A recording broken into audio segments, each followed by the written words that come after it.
దానికోసమే time table కావాలి.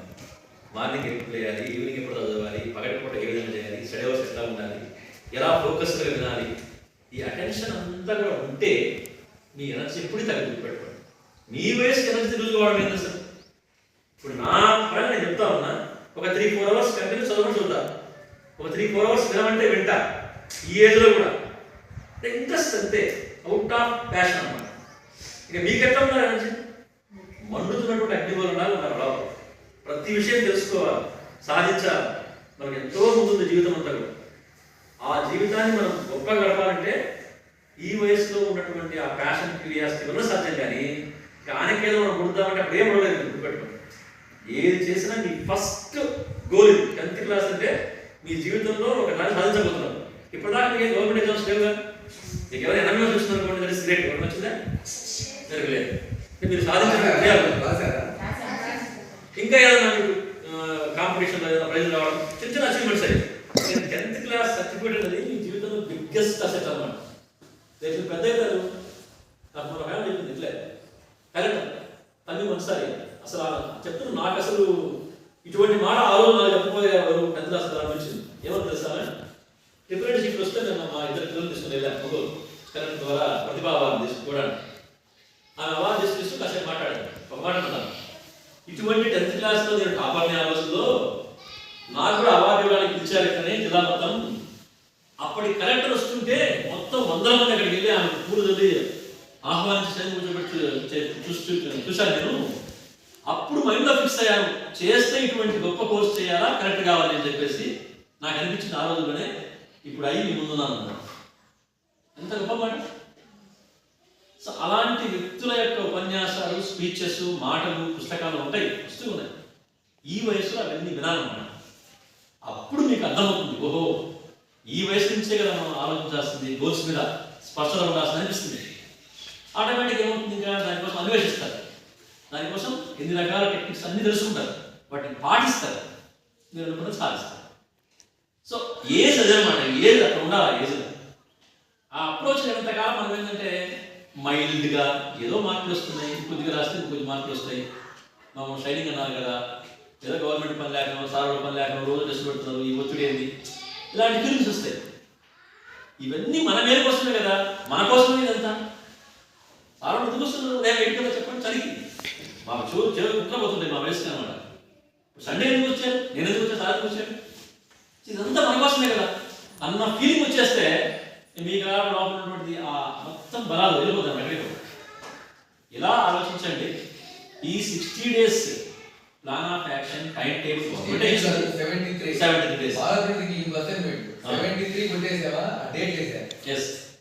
రేపు 72 కొట్టారు.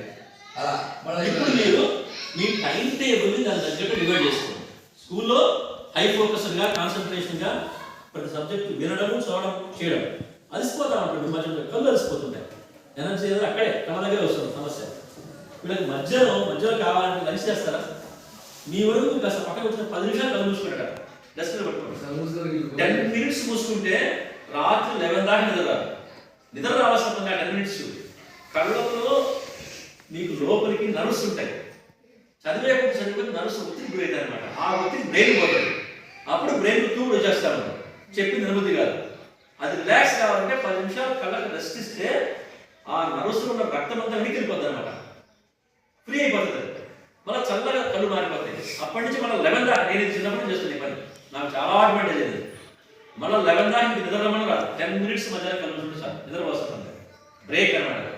దాన్ని ఏమంటారంటే ఒక రోజుని 2గా వడగొట్టమంటారు. ఇది ఎండమూరి విధానం చెప్పాడు ఆయన చెప్పకుండా నేను చేస్తా ఉన్నా, ఆయన అదే పని చేస్తాడు. ఇది పాటించి చూడండి, అస్సలు మీకు ఆ ఒత్తిడి, ఆ టెన్షన్, ఆ నిద్ర అనేది పోతుంది అనమాట. మళ్ళీ ఈ దాకా మీకు ఎనర్జీగా ఉండాలి. సాయంత్రం ఓన్ టైం టేబుల్ వేసుకోండి, మార్నింగ్ ఇంటికాడ ఓన్ టైం టేబుల్ వేసుకోండి. అది మీరు సార్ చూపించండి, ఈ టైం చదివాను, ఇంత టైం చదివాను, ఆ డ్యూరేషన్, ఏ సబ్జెక్ట్ ఎప్పుడు ఏంటి. మీకు కష్టమైంది మార్నింగ్, ఎర్లీ మార్నింగ్, కాస్త ఈజీ కూడా ఇలా టైం టేబుల్ వేసుకోవడము, పగటిపడంతా ఇక్కడ ఫోకస్గా వినడం. ఈ చిన్న పాయింట్స్ సరి చేసుకుంటే, ముఖ్యంగా హెల్త్, చాలా మంది దాని దగ్గర చేస్తూ ఉంటారు. అది అలా పేరుకొని లాస్ట్ ఎగ్జామ్స్ అంతా పోతుంది. నిద్ర బాగా పోవాలి. రాత్రి కూడా చాలా మంది భయం, టెన్షన్, ఒత్తిడితో పరిస్థితి, నిద్ర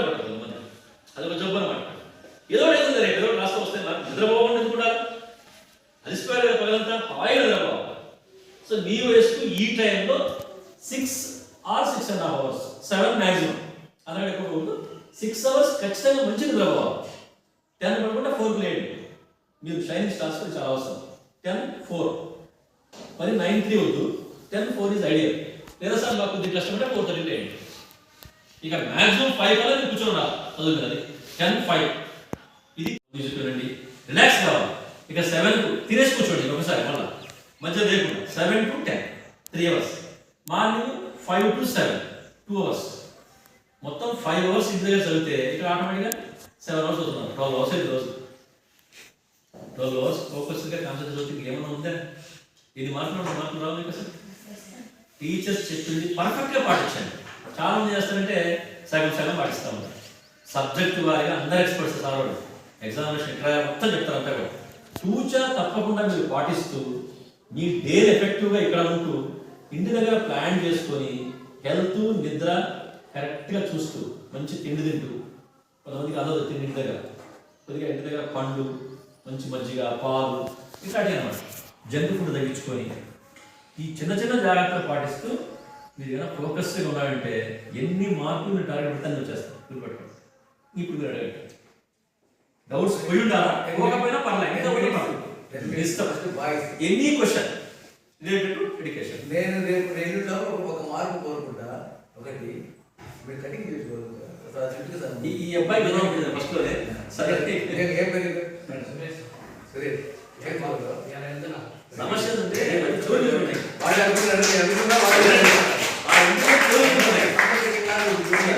ఉంటానికి కేంద్రం కదా, వెంటనే చోరీలు ఉంటే ఇప్పుడు అబ్బాయి ఎట్లాంటిదే నాకు అడగడం నేర్చుకోండి. మాట్లాడిన ఫస్ట్ చేయవద్దు. చదువుదామని ముక్కులు చెప్తాను చాలా బుద్ధి కాదు. అది ఎప్పుడా చెప్పింది అదే కదా, ఎందుకు చదవాలో చెప్పాను క్లియర్. అది ఇప్పుడు పోగొట్టుకోవాలి. నేను ఒక నిమిషం అబ్జర్వ్ చేసి చెప్పటవా ఫ్రెండ్స్ లాగా వీడి చదవాలి. ఇంకొకటి కూడా చెప్పి ముగిస్తాను. జనరల్గా మిమ్మల్ని షైనింగ్ స్టార్ చేయడానికి కారణం ఏంటంటే మీరు వేరు, ఉన్న పిల్లలు మీరు వేరు. మీరేమనుకుంటారు, వాళ్ళు మేము ఉండకుంటారు మీరు, అంతే కదా. సో మీ పాత ఫ్రెండ్స్ అంతా అక్కడ ఉండరు, మీరు ఇక్కడ వచ్చిపడ్డారు. వాడితో రోజు మాట్లాడిన అలవాటు కదా ఎప్పటి నుంచి 9 ఏళ్ళ నుంచి. ఇప్పుడు ఒక్కసారి ఇక్కడ నవ్వుతా ఉంటే వాడు వినపడతా ఉంటే వాడు గీరుతుంటాడు. వాడితో మాట్లాడితే ఇలా ఉంటుంది. కొద్దిగా 73 రోజులు అనేక మన చదువుకు, మన జీవితానికి, మన ఆరోగ్యానికి నష్టం కలిగించే దేన్నైనా నిర్దాక్షిణ కట్ చేయాలి. గుర్తుపెట్టుకోండి. ఆ వైఖరి 10th క్లాస్ నుంచి వస్తే మీరు అత్యున్నస్థాయిలో మొహమాటానికో వాటితో ఉన్నటువంటి లాలుచుకుంటూ రకరకాల ఉంటాయి. మనం మొహమాటాలు కదా, కాలం లేదు, నో అని చెప్పలేదు. నిర్దాక్షిణ్యంగా ఎవరైతే నో చెప్పగలరో అటువంటి వాటికి వాళ్ళను ఎవరు ఏం చేయలేరు. అప్పుడు మీరు అనుకుని మీరు సాధిస్తారు. మొహమాటానికి పోయారో మీ జీవితంలో చాలా గొప్ప.